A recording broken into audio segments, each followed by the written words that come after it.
Visitors Challenge Cup next. Cambridge University and Goldie Boat Club nearest to the camera on the buck station. And George Washington University A from America. That's them there. Attention. Nerves right now. Just getting the final instructions from the umpire.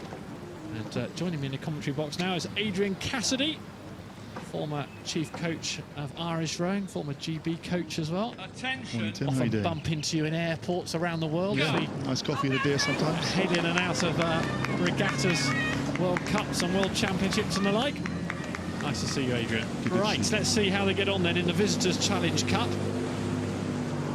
So, Plenty of grunt at the start, judging by the faces, and keep an eye on the Goldie Boat Club there, just straying out into the middle. Yeah, the crews generally seem to be having a bit of a problem with the transition from the end of the island to the booms. I think maybe the stream coming across has just pushed the crews on the buck station a little bit. But this Cambridge crew's got some guys from the blue boat, and they raced on the boat race, so we'll see how they go. Very close so far. Yeah, this looks like it's got the makings of being a fantastic contest, doesn't it? Absolutely nothing in it in these early stages. They've got out of Temple Island well, and well, the Cambridge boat is enjoying a slender advantage at this stage against the Americans there. And the Washington crew hasn't got that much experience. A lot of the guys learned to row Washington, so they're doing a good job here getting ahead on the Berkshire station.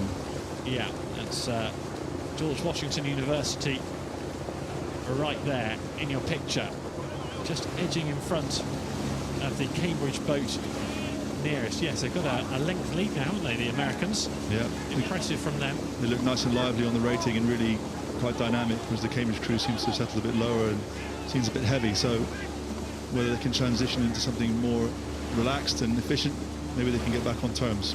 Time will tell. Yeah, in the Cambridge boat, Muto, the stroke man in the Cambridge boat, having a glance over his shoulder. Look, again, he's trying to work out what's happening up in front of him. He's got a problem here, hasn't he? He keeps an eye on what the Americans are doing. He doesn't want to lose touch of them. No, they've lost contact by the looks of it, and they're looking across again has moved them over towards them as well, out of the away from the bank. That's the issue, isn't it? Without a rear view mirror, you're in danger of the technique breaking down. Indeed, indeed. And the old thing, if you lose contact with the crew, it does make it harder to get back on term. I mean, it's a long race, and this headwind will make it a long race today, but losing contact's not probably part of the race plan. Well, it's a timely mention of the headwind, because it's gusty, isn't it? And you can feel it in the commentary box. We're a mile away from them right now, but that gust will be blasting them any moment now. It's going to make it tricky, this race. And just having a look there, you can see the Americans have seized control. They certainly have. They're starting to look a little bit heavier, perhaps. Maybe they've gone out very, very hard, but still they're in a very controlled position at the moment, and the advantage is a little bit on the buck station in the middle thousand. If they can keep this through the tough bit of the race, they've got a good chance, I think. Cambridge's biggest hope is that the Americans have gone out way too fast here, and perhaps the extra 112 metres on a usual race length might come into play. 2,112 metres this course on the river, which is a little bit different from your normal 2,000 metres on a lake, isn't it? It certainly is, and particularly it's into the stream, and there's been a lot of rain, so there's quite a lot of stream, and then the wind pushes it out quite a long way to 2,500 metres in terms of time. So it's a long race. It is, and Cambridge need to believe that George Washington University could run out of gas. So we're coming up. It doesn't look out of the question, does it? You're just looking at the stroke ratings here. It's dropped. It has dropped a bit, hasn't it? And just coming through 40, I guess we'll get some times in a minute. I mean, they're still comfortably ahead, and Cambridge have a lot to do to get back on terms, but they've got 3.5, 4 minutes to do it. Muto, the stroke man, again had to pivot right round to see where the Americans are positioned, and what greets him is not good news. No, the Americans still keeping their length and quite accurate around the front of the blade. The blades are going in quite well at the front of the stroke. And those puddles won't be helping Cambridge's cause one little bit, will they? You can see that's a great shot, isn't it?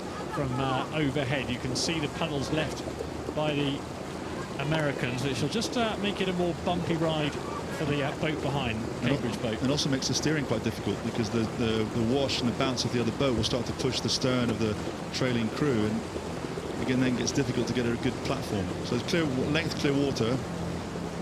We've got to do a lot now to get back on terms. Well, if they're going to do it, they need to do it now, don't they? It's running out of time a little bit here.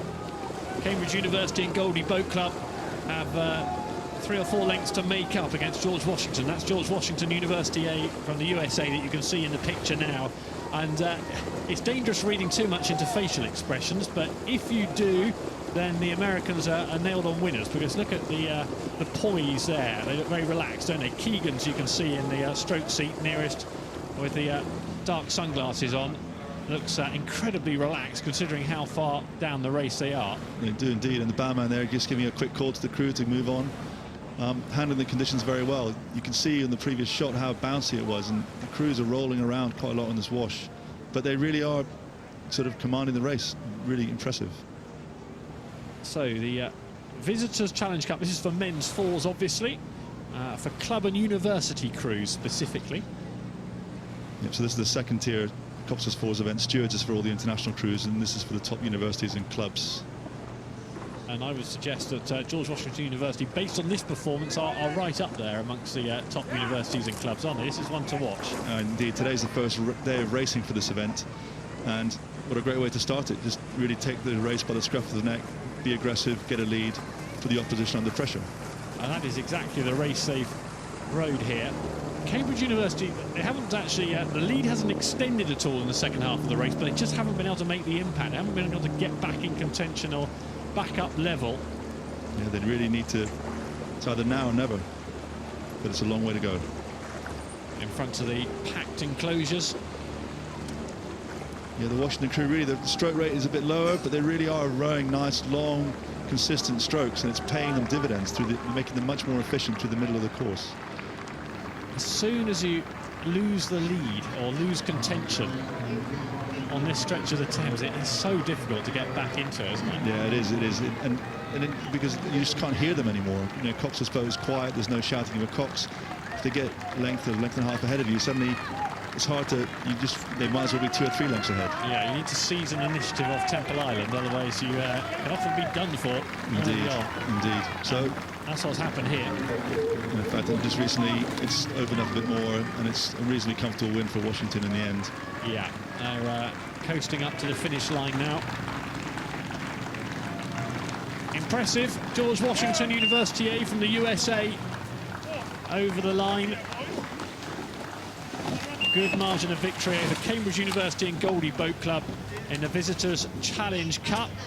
Suddenly the stroke man Keegan's there, looks absolutely spent. Yeah. He looked incredibly relaxed all the way down the course, but over the line, and finally the pain catches up with him. Indeed, and worth the trip all the way from the US to race at the regatta, so well done to them.